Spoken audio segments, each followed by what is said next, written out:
দেখো বন্ধুরা, মাছ ভাজা হয়ে গেছে।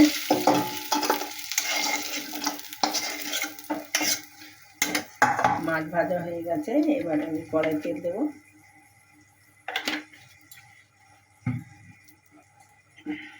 তেলের মধ্যে একটু লঙ্কা দিলাম,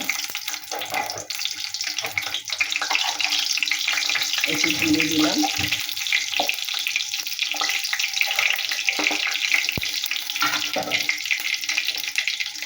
একটু পেঁয়াজ দিলাম, দিয়ে একটু হলুদ দিলাম আর একটু লবণ দিলাম। দিয়ে নাড়াচাড়া করছি, তার মধ্যে আলুগুলো দিয়ে দিলাম, দিয়ে এটা নাড়াচাড়া করে দিলাম। দেখো বন্ধুরা, এই ধনে জিরে আর লঙ্কা গুঁড়ো এই দিয়ে দিলাম।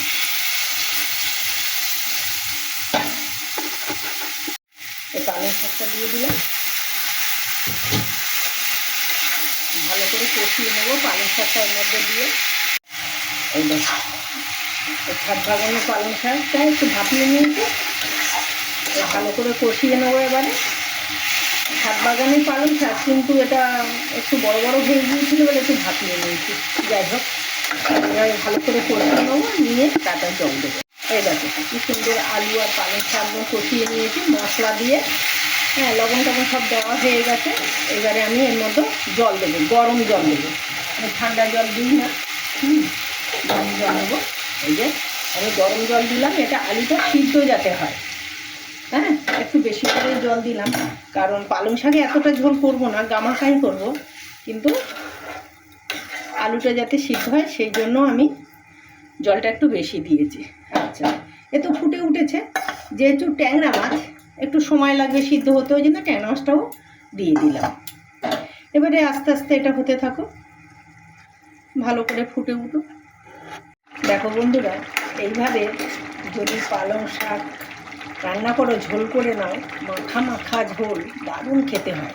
জ্যান্ত মাছের সঙ্গে, যে কোনো মাছের সঙ্গে এই পালং শাক ঝোল করে খাওয়া যায়। একবার এইভাবে তৈরি করে খেয়ে দেখো, দারুণ লাগে। দেখো বন্ধুরা, এই ধনে পাতাটা দিয়ে দিলাম পালং শাকের মধ্যে, দারুণ খেতে হয়, দারুণ দারুণ। এরকমভাবে পালং শাক ঝোল করে একবার খেয়ে দেখো, দারুণ দারুণ খেতে হয়। তোমরা একবার ট্রাই করে দেখতে পারো এইভাবে রান্নাটা। যাই হোক, আমার এই পালং শাক আলু দিয়ে ট্যাংরা মাছের ঝোল রেডি হয়ে গেছে। এই দেখো, আমি গ্যাসটা অফ করে দিলাম। এই দেখো, পরিবেশনের জন্য রেডি হয়ে গেছে। দেখো, তোমাদের পছন্দ হয়েছে? যদি পছন্দ হয় তাহলে একটা লাইক কমেন্ট করে দিও। টাটা বন্ধুরা, তোমরা সবাই ভালো থেকো।